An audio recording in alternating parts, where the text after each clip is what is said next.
Hello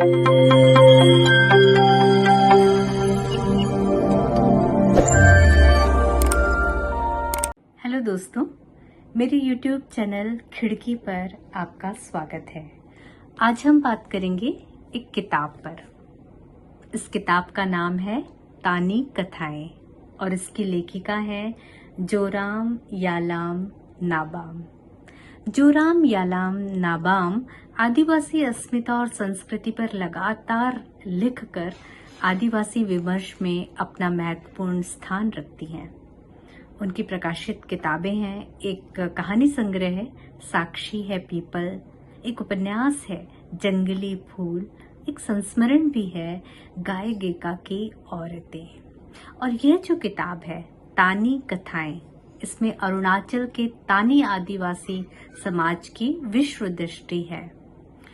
यालाम खुद न्यासी समुदाय से आती हैं। यालाम ने बिखरी तानी कथाओं का संग्रह दोईमुख, सागाली, याजाली, जोराम, जीरो, दपोरिचो, पासीघाट, आसम, बासार, बोलिंग, सिप्पा आदि दुर्गम स्थानों में जा जाकर किया है। पुरखा साहित्य जिसकी अपनी एक जीवंत परंपरा होती है, जिसको वाचिकता में ही कहा जाता है, तो आज जरूरत है उसको लिखा जाए और इसको लिखा गया इसलिए इस किताब का महत्व बढ़ जाता है। तानी समाज की भाषा को भी यालाम ने बहुत खूबसूरती से बरता है और किताब में भाषा और समाज के रिश्ते को बताती चलती है। और ये भाषा जो है वो बाधक नहीं बनती है, बल्कि कथा के रस में इजाफा ही करती है। और मैं एक उदाहरण देना चाहूंगी, हवा शब्द का उदाहरण। तो हवा बस हवा है, न वो बहती है न वो बहता है, बस उसका बहना ही प्रमुख है। तो हवा से जिस प्रकार से संवाद स्थापित हो रहा है वो इस प्रकार है, अजिया रीरी सोसो रीली तो रीरी, सुनसुंग आरी सो रीली तो रीरी, आने बो रीरी दयो नो रीरी, काया बो रीरी तबुका रीरी। तो ये जो ध्वन्यात्मक सौंदर्य है हमारे जीवन में उस तरह नहीं आता जिस तरह से तानी समाज में दिखता है। और ये उदाहरण मैं इसलिए भी दे रही हूँ क्योंकि आपको याद होगा यूनेस्को ने भारत की जिन जन भाषाओं के अस्तित्व को खतरे में बताया, उसमें भारत की अधिकांश आदिवासी भाषाएं ही हैं। ये किताब 2 भागों में है, 2 भागों में तैयार की गई है। पहला भाग तानी दर्शन के सिद्धांतों का है, तो दूसरा जो भाग है उसमें 43 छोटी छोटी कहानियां हैं। अब कथाओं का प्रतीक अगर आपको समझना है, रस लेना है, तो आपको इसका पहला जो सैद्धांतिक भाग है दर्शन का वो समझना होगा, पढ़ना होगा। और अगर आपको दर्शन को समझना है तो कहानी इसमें आपका सहयोग करेगी। इस प्रकार दोनों भाग एक दूसरे पर अन्योन्याश्रित हैं, एक के बिना दूसरे का अस्तित्व नहीं है। तानी दर्शन के मूल में है जिमी जामा। जिमी जामा अर्थात महाशून्य। हम मानते हैं कि क्षितिजल पावक गगन समीरा इन 5 तत्वों से मिलकर हमारा शरीर बना है। तो ऐसे ही सूरज का विवाह हुआ और सूरज और धरती का विवाह हुआ और जल और वायु का जन्म दिया। और वे कहते हैं, यानी तानी समाज कहता है कि हम न्योदो अर्थात बारिश की संतानें हैं। एक कहानी है पाबुंग यानी होता है नदी। तो नदी शीर्षक से कहानी है जिसमें गुंगते के मन में नदी को पराजित करने की एक जिद पैदा हो जाती है। तब उसकी बुआ जो आबोतानी की बहन है उसको समझाते हुए कहती है, बहुत ही प्यारी बात, नदी हमारी पूर्वज है, सारी प्रकृति हमारी पूर्वज है। जब तुम नहीं थे तब भी ये थी, जब तुम नहीं होगे तब भी ये होगी। तो इन्हें क्यों पराजित करना चाहते हो? इनके साथ साथ चलने का उपाय क्यों नहीं खोजते हो? तो हमें प्रकृति के साथ साथ चलना है। वास्तव में मनुष्य ने जब प्रकृति का दोहन किया तब तब पृथ्वी कुपित हुई, धरती कुपित हुई और उसको नुकसान उठाना पड़ा। तानी का अर्थ बहुत व्यापक है। यह समस्त चर अचर है। अच्छा, जो सृष्टि की कहानी है मनुष्य की तानी समाज में, उसमें पहले सबसे बाद में मनुष्य आता है। पहले पर्वत, नदी सब बने, पशु पक्षी बने, कंकड़ पत्थर बने और सबसे अंतिम में मनुष्य बना। लेकिन मनुष्य के पास बुद्धि है, लेकिन है तो वो सबसे छोटा। तो तानी एक वंश विशेष का नाम भी है और तानी पूर्वजों ने अपने पिता को आबोतानी कहा है। आबोतानी जो लगभग हर कहानी के नायक हैं। कहानी के नायक आबोतानी होते हैं और आबोतानी की रिश्ते जो हैं सब बदलते जाते हैं। आबोतानी बहुत आकर्षक हैं, बहुत शक्तिशाली हैं, बहुत तेज तरार हैं। आबोतानी की 3 आंखें हैं, मतलब भूत, भविष्य, वर्तमान, और तीनों के जानकार हैं। एक आबोतानी की जो कहानियां हैं वो एक विकास यात्रा की भी प्रतीक है, वो जीवन शैली का भी प्रतीक है। आबोतानी नायक है पर अपने महानतम रूप में नहीं आता, वो एक आम इंसान की तरह है। जैसे आम इंसान को कदम कदम पर संघर्ष करने पड़ते हैं, वैसे ही आबोतानी को कदम कदम पर संघर्ष करना पड़ता है। उन्हें डर भी लगता है, गुस्सा भी आता है, चिड़चिड़ाते भी हैं, हार जीत का संशय भी उसके मन में होता है, ईर्ष्या द्वेष भी उनके अंदर पलता है, गुस्सा भी उनको आता है, भूख भी उन्हें सताती है और कठोर परिश्रम करने के बाद भी गरीबी भी उन्हें सताती है। शरीर की बीमारियां भी उनको सहन करनी पड़ती है। एक कथा है बहुत ही रोचक। उस कथा में जो नायक है उसको पादने का रोग हो जाता है। वो पादने से इतना परेशान है कि उसके आसपास के सारे लोग इस बात के लिए चिंतित हैं कि इसका ये रोग कैसे दूर हो। और फिर आता है उसमें कि बलि प्रथा जो है वो इसी बीमारी के समाधान के रूप में आई। आबोतानी जो नायक है उसके मन में काम की भावना भी पैदा होती है और कई बार तो वो हावी होती है और उसको बहुत नुकसान भी उठाना पड़ता है। तानी का परिवार बहुत बड़ा है। दोली आबोतानी का दामाद है। एक कथा है, दोली का अर्थ होता है रोग। इसमें लिखा है कि दामाद रोग की तरह कभी भी आ सकता है और उसके ऊपर कितनी भी संपत्ति बहा दी जाए वो कभी संतुष्ट नहीं होता, लेकिन उसका निरादर भी नहीं करना चाहिए। यहाँ पे जो बेटी है वो शरीर का प्रतीक है। तानी की कई पत्नियां हैं। एक कोई मेहनती पत्नी है दिलियांग, तो एक तानी की पत्नी है होनियार जो बहुत शर्मीली है और गुलाब की तरह उसके गाल हैं। होनियार जो है एक पौधा होता है जो खाया जाता है। तो एक और उसकी पत्नी है जो नाम है उसका हामा, वो मेंढक नुमा है। एक पत्नी है नीगिनी, एक पत्नी तो आदमखोर है और एक पत्नी है जो तानी को जीवन का संदेश देती है, बुद्धिमान है। वो एक संदेश जो वो देती है उसको मैं पढ़ना चाहूंगी। वो तानी से कहती है, तानी के नीलेपन को धारण करो। त्याग के गुण के कारण पूरे तानी वंश की माँ कहलाती है वो। और पशु पक्षियों से तानी समाज की रिश्तेदारी है। एक नन्ही चिड़िया है जो मौसी है, उसको मौसी कहा है। मिथुन है, बड़ी बहन है। शेर चीते उनके मित्र हैं। चींटियां सहेली है।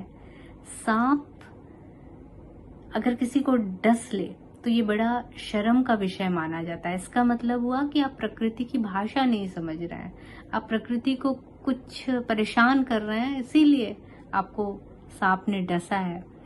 तो इस तरह से और हाँ, इसमें उन्होंने लिखा है यालाम ने कि हमारे समाज में पशु पक्षियों को लेकर कोई भी ऐसे शब्द नहीं है जो पशु पक्षियों को लेकर के गाली है, वो हमारे तानी समाज में नहीं है।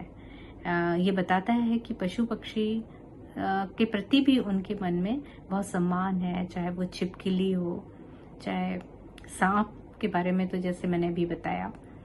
तो तानी समाज का जो चरित्र सामने आता है इस किताब को पढ़ने के बाद कि वो बहुत तानी लोग बहुत भोले होते हैं, सरल होते हैं, मनमौजी होते हैं, विनोदी स्वभाव के होते हैं।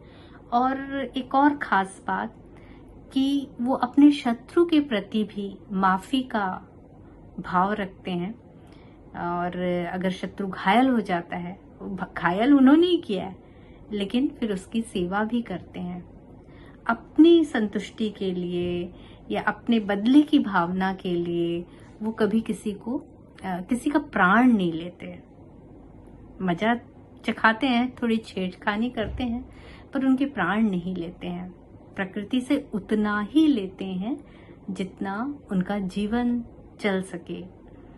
और लालसा, लालच, लोभ, ये कुछ भी नहीं होना चाहिए, ऐसा उनका दर्शन हर कहानियों में कहता है।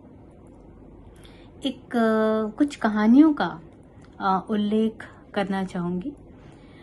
आबोलामा, आबोतानी और हिरगिम का पुत्र था। तो हिरगिम एक कलापूर्ण स्त्री है, और हिर का अर्थ होता है कला और गिम्ब का अर्थ होता है टोकरी। तो आबलोमा कलाकार पुत्र है, बिना हड्डी वाला पुत्र। बिना हड्डी प्रतीकात्मक है, और इसका अर्थ है कि जो सृजनशील व्यक्ति होता है वो कोई भी आकार ले सकता है। तो आबलोमा कहानी में पिता और पुत्र के बीच जो संवाद है बेहद रोचक और प्रभावशाली है। उसमें कुछ सवाल जवाब हैं, तो जवाब तो मैं नहीं बताऊंगी, लेकिन सवाल जरूर आपके समक्ष रखूंगी। और इन सवाल को जानने के लिए आपको किताब तानी कथा पढ़नी पड़ेगी। सवाल ये है, मछलियों की संख्या अधिक है या तारों की? धरती बड़ी है या आसमान? धरती की हरियाली अधिक है या आसमान का नीलापन?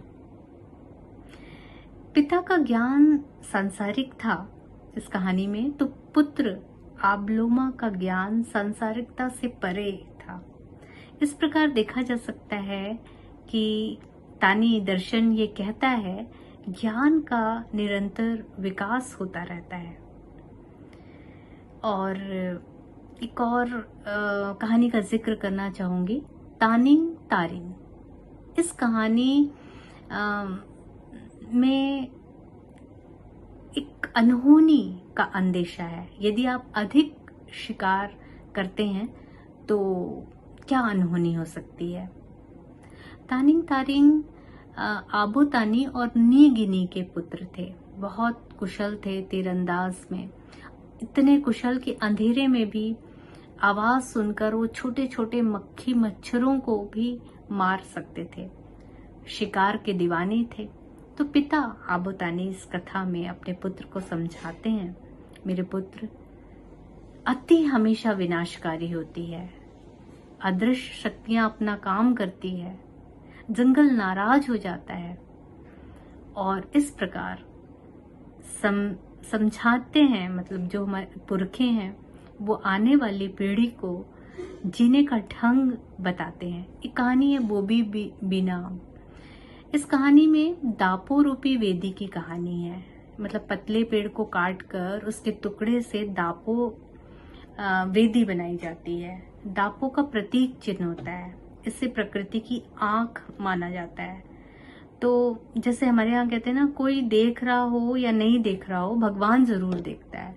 तो इसमें भी इस समाज का ये मानना है कि हमारे आसपास का परिवेश तो है वो जीवंत है, तो सूखी लकड़ी तक सुनती है।